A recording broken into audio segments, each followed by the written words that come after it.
நான் இந்த புத்தகம் வெளிவந்தப்போ படிக்கலை, இப்போ தான் அதுக்கான வாய்ப்பு கிடச்சிது. அப்போ படிக்கும் போது என்னென்னா, தோழர் வந்து எஸ்எஸ்எல்சி முடிச்சுட்டு காலேஜ் சேரணும் அப்படிங்கிற ஒரு டைமில் இருந்தப்போ அவருடைய தந்தை என்ன பண்ணுறாருன்னு சொன்னால், காலேஜ் சேர்க்கல அவரை நேராக அன்றைக்கி இருந்த குடும்ப சூழ்நிலைக்கு கொண்டு வந்து ஒரு சர்க்கரை ஆலையில் ரைட்டராக வேலைக்கு வந்து சேர்த்து விடுறாரு. அப்படி வேலைக்கு வந்தவர் தான் தோழர் டிகேஆர்.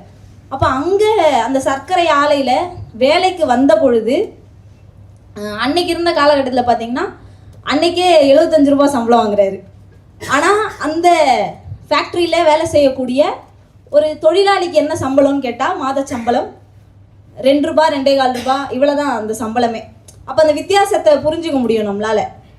இப்படி இருக்கும்போது இவர் எப்படி தொழிற்சங்கத்துக்குள்ளே வந்திருப்பார்? ஏன்னா நம்ம இயல்பாக வந்து பார்க்கும்போது என்னென்னா, சமூகத்தில்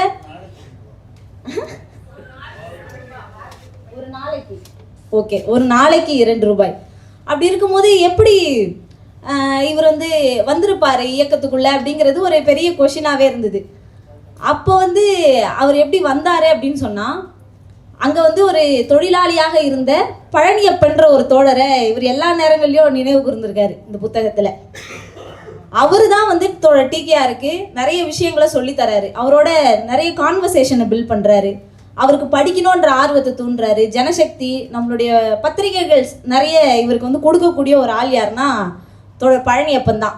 ஒரு தொழிலாளி தான் தோழர் டிகேஆரை வந்து இடதுசாரி தத்துவத்தின் பால் ஈர்த்து கட்சிக்குள் தொழிற்சங்கத்துக்குள் கொண்டு வரக்கூடிய ஒரு நபராக இருந்திருக்கிறாரு.